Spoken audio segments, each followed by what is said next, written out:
day of reflection, goal setting, achievements, hitting those goals. What does it all mean? What does it mean to you? What does it mean to other people?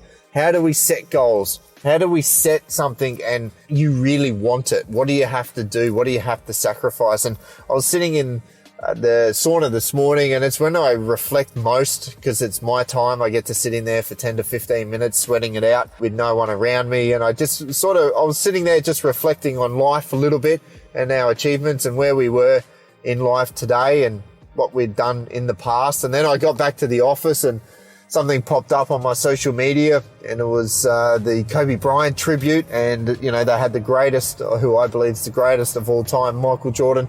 He was invited to the tribute memorial that they had, and he spoke for about 12 minutes. And I just sat there and watched that.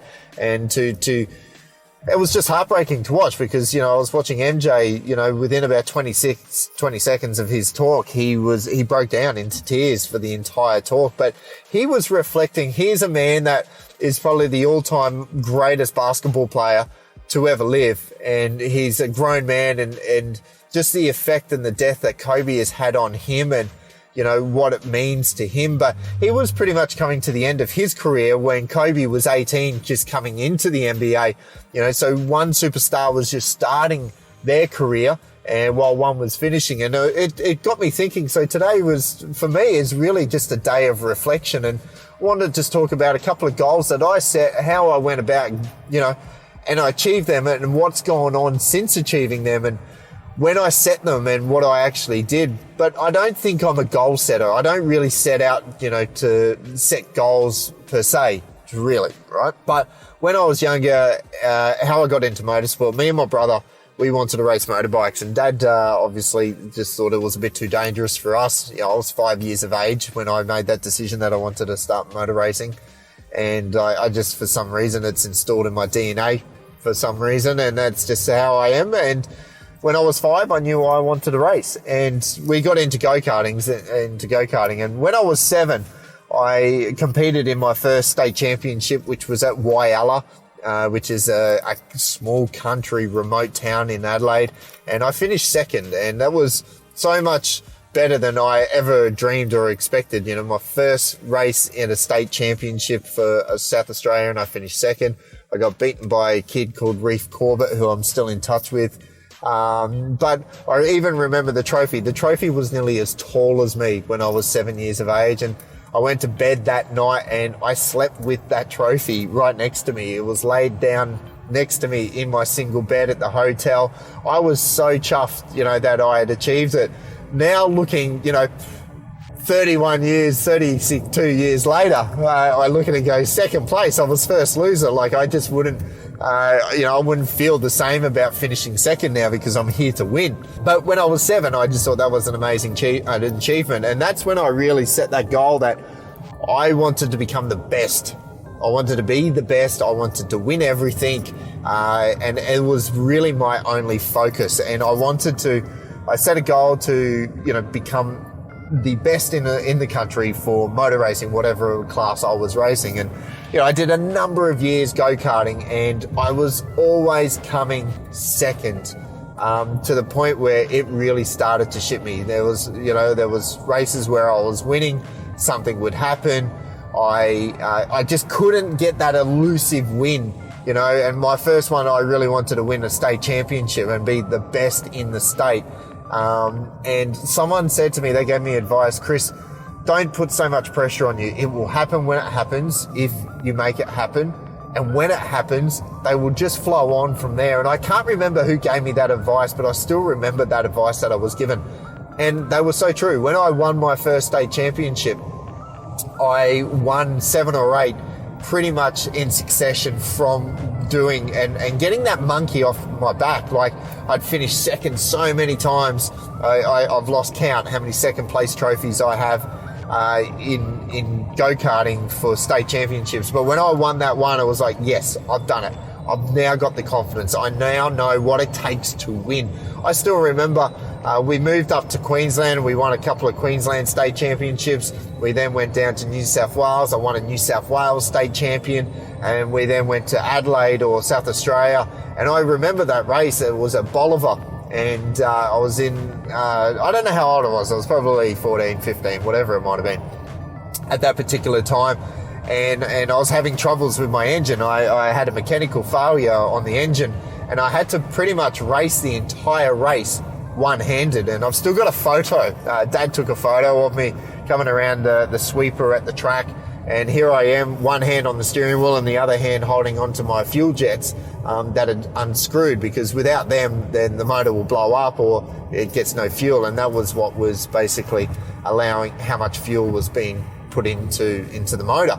So, and I won that race. I won the state championship and I beat everyone else one-handed. But I had the confidence because I'd done it before. I knew what it took to win. And that's what it was all about. Once you get that monkey off your back, or whatever it is that you're competing in and what you're going for in that win, whether it's a listing presentation, if you're in real estate, or if you're in sales, or if you're in finance, or whatever it is, whatever business or sport that you're competing in is, once you have done what you wanted to do, you then know what it takes. But that for me still wasn't enough. My elusive goal was to become Australian champion. And I finished second multiple times again to Jamie Winker, Mark Winterbottom, all these guys that are now racing, super successful in V8 supercars. I raced and competed against these guys, and I always lost to them. I was always second to them.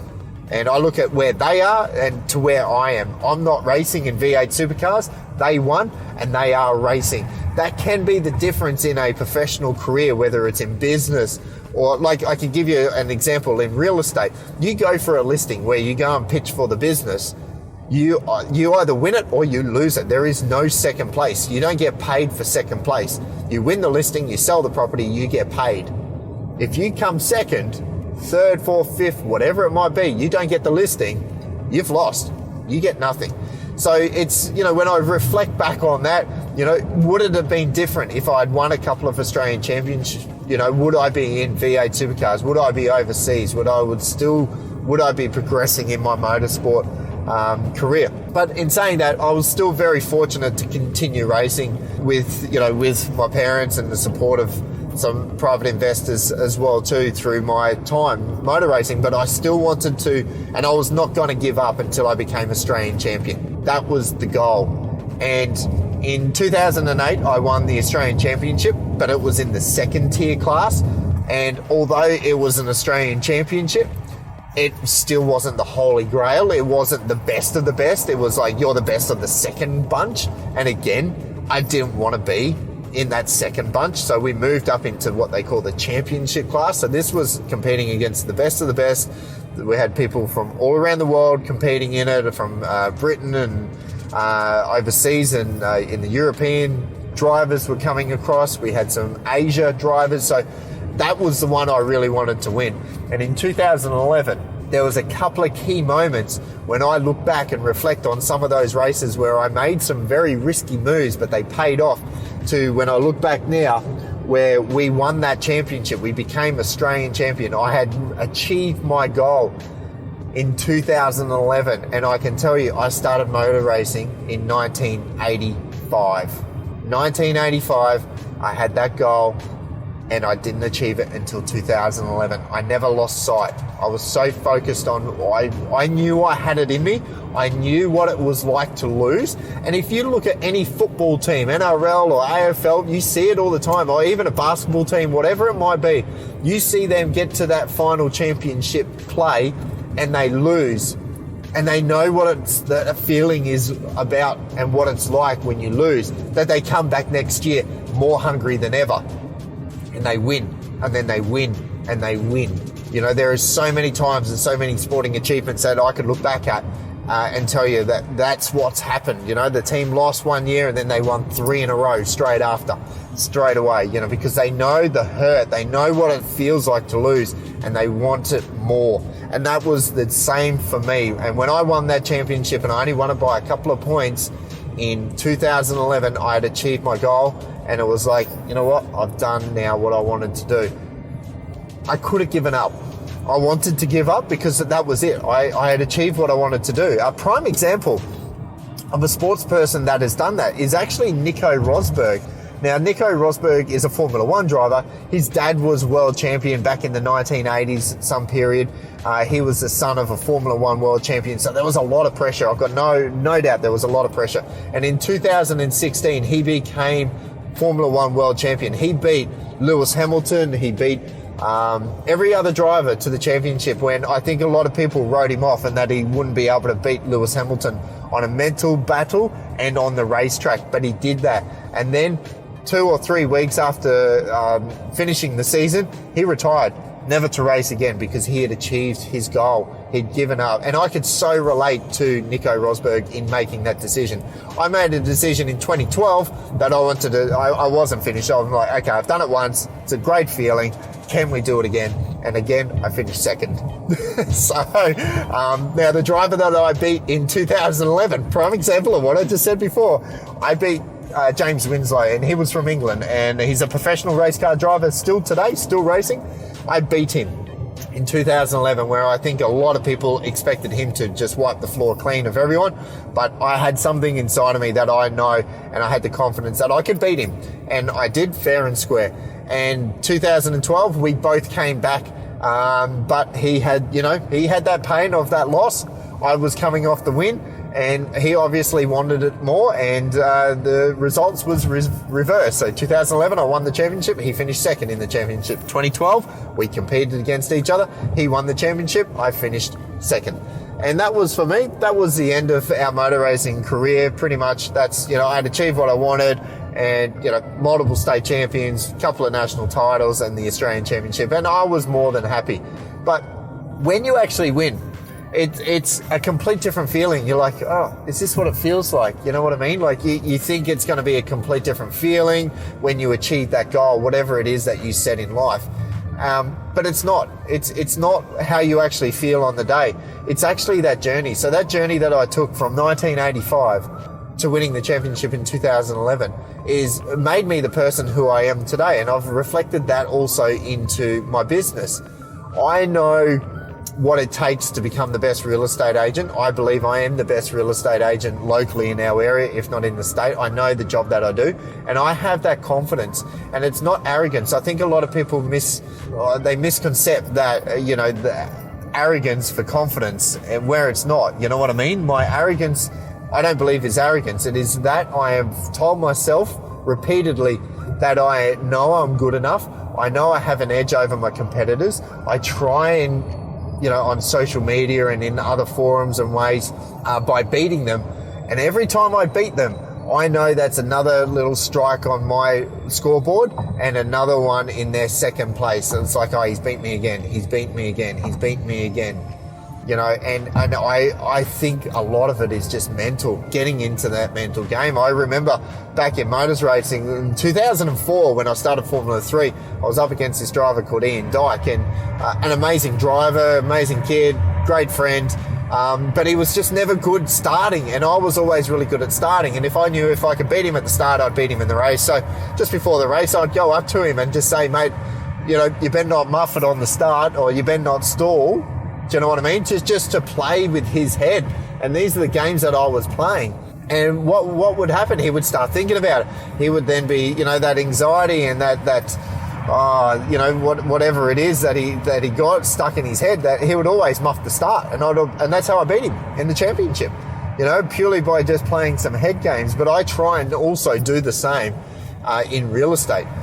With my competitors, either trying to do something on social media, coming out with something big and bold, like what is he doing? I'm always trying to change the game. I'm never complacent, because I know this is probably the difference where I'm a little bit programmed different to most people. I know that there is a younger version of me out there somewhere waiting to take my spot. And when you think like that, and people are like, Chris, you could just take your foot off the pedal. You've got a great business. Business just comes in. I'm like, no, the moment I become complacent is the moment I will lose. And it is so hard. You build and you work so hard, whatever it is that you do to get to that top, that when you reach the top, a lot of people just become complacent. They become cocky. They become arrogant, where I never have. People misconcept my arrogance, but it's confidence. And I will stop when I'm ready. I will give up when I'm ready. But I constantly, every day, tell myself, Chris, there is a younger version out there just as hungry as you, nipping at your heels, waiting to take your spot. And if you go into business or into sport, competition, whatever it is in life, with that attitude, you'll always perform at a peak performance, at a very high performance, and you never lose sight. So, quick podcast for you. Again, just traveling in the car, going down to physio, and it was just, for me, a day of reflections, a day on my achievements, and I just really wanted to share those with you because a lot of people see where you are today.